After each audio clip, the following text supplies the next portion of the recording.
the West Indies ODI team take from this series as positives?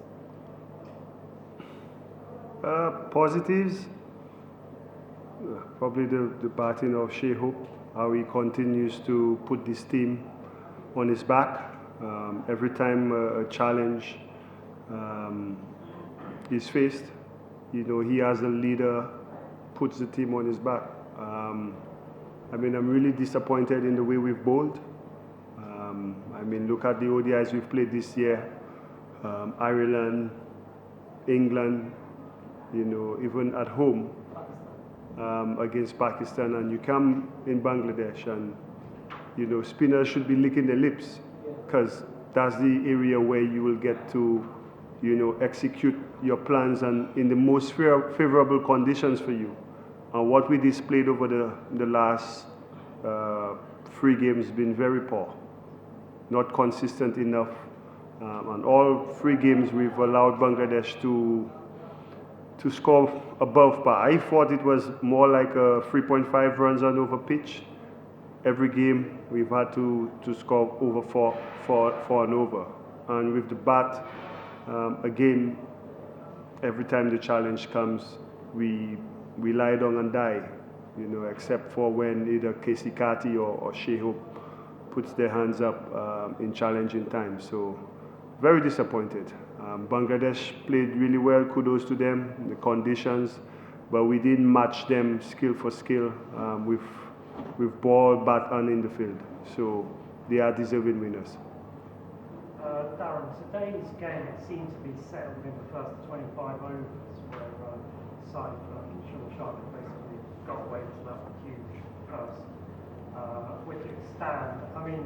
From your point of view, what led to that sort of huge stand from them? What went wrong for the bowlers, I suppose? I think it's a mindset. For us, when we explain in the dressing room what this game means, we're looking for automatic qualification. We got 2 teams fighting for that last spot before the cutoff period. And then you have a series decider on the line. Your mindset must be, I'm the one to do that. You saw the mindset of the batters. They were like, you know what, I'm going to be brave on that wicket. I'm going to set the tone. And the score didn't reflect what the wicket is.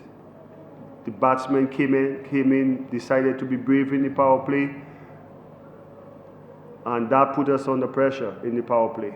And then we just took so long to answer. We were not consistent enough on the areas that would challenge the batters, and we paid heavily for it. On the first day you said you hadn't saw this sort of wickets anyway. You didn't want to comment on that. After the series, your comments on the wickets and your assessment on the last match where Bangladesh batsmen played really well. Look, here's the thing. No matter what conditions you face, yes, the wicket was new to us. We've never seen anything like it, but it's not like one team bats on one wicket and then the other team goes and bats on a different wicket. We all had to play on it, and that's where the skills and the mindset and the temperament comes out. Bangladesh was better than us in all 3 disciplines. The first 2 games, it looked like they understood what was a pass score, and you could see in their approach, even if they were scoring in blocks of 10, sometimes 2.5 runs and over, they just knew if they kept wickets in hand and give a push in the last 10 overs, they managed to score in the first 2 games, I think 7 and over and 8.2 to get the score to 200, and then they know if their spinners put the ball in the right over area, they were good, and they were able to assess and have the skill set to play better cricket on that wicket than us. We often hear about the home advantage, and obviously home teams prepare wicket in their favor. But do you think the wicket is here in ODIs? It can harm the Bangladesh team also when they play outside the country and in their batsmen. I'll tell you this. I always want to have some home advantage. I can't tell the Bangladesh team or the authorities what wicket to prepare. What I focus on is trying to ensure that my team, when they travel away, they have a skill set to counteract whatever comes. You know, like I said, this series was very important for both teams. You know, so at home, you're supposed to do what you have to do to win. That's the most important thing. Whether that affects your development going outside of Bangladesh, that's on them for when they travel to play well. But I'm not against it. You know, I'm not against it. I won't be mad. I just thought my players just didn't play well throughout the series. Daren, I guess one of the plus points for you in the last 3 games, or the last 2 games, Akil was saying, Yeah.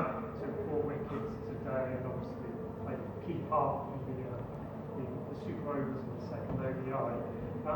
Do you feel now he's kind of cemented his place in the team going forward? Look, sometimes just watching the series, you say sometimes it's, you know, when you're on the outside looking in and see how, you know, you want to play for West Indies. You know, massive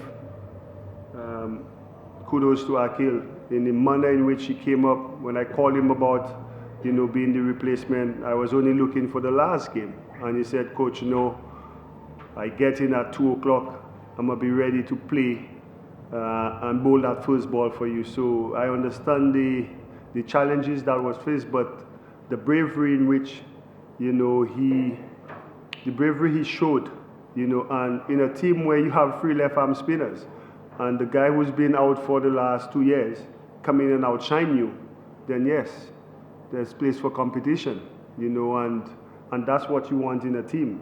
You don't want to select guys because they have nobody else to replace them. You want to select guys because they have competition, and what Akil did in this series is definitely going to challenge some of the guys who've been there playing.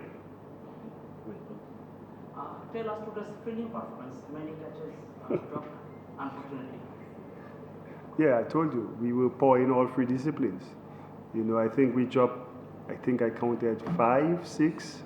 6 of them, and 1 didn't go to hand because 1 was too wide early up in Sumoyo's inning. But yeah, we were poor in all departments today.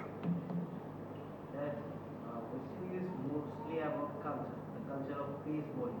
You were also a pace bowler, medium pace bowler. In the second match, you bowled 50 overs with spin. How hard it was for you to adapt it as a reproducing a fast bowling nation? No, it wasn't hard at all. You know, the conditions dictate how you select your team. You know, and that's what we did. You know, when you have a part-timer come in here and bowl in the most economical spell by an overseas bowler, it tells you we did the right decision.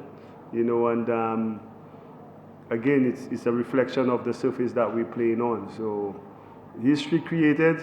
It was enough for us to win the second game. But yeah, we just got to learn, you know, and for us it's trying to play the conditions. I'm pretty sure that will not happen in New Zealand when we get down to New Zealand, I can guarantee you that. But yeah, we played the conditions and adjusted. How much are you looking forward to heading to Chattogram and getting away from here? Well, from my experience, that's supposed to be the best wicket in Bangladesh, but I've not seen it. So we travel tomorrow, and hopefully when we practice, I get to have a look at the surface and see if I could compare what Dhaka was to Chittagong. But yeah, we're looking forward. I would prefer a 3-0 series victory in the ODIs, you know, with all what's at stake. But I guess we have an opportunity to do the reverse in our home series. I think last year, December, when we won the ODI series 3 love, and they won the T20 series 3 love. So yeah, hopefully we could do that and play a better brand of cricket out there. Yeah, one final question. Anybody? No more? All right, Thank you guys. See you.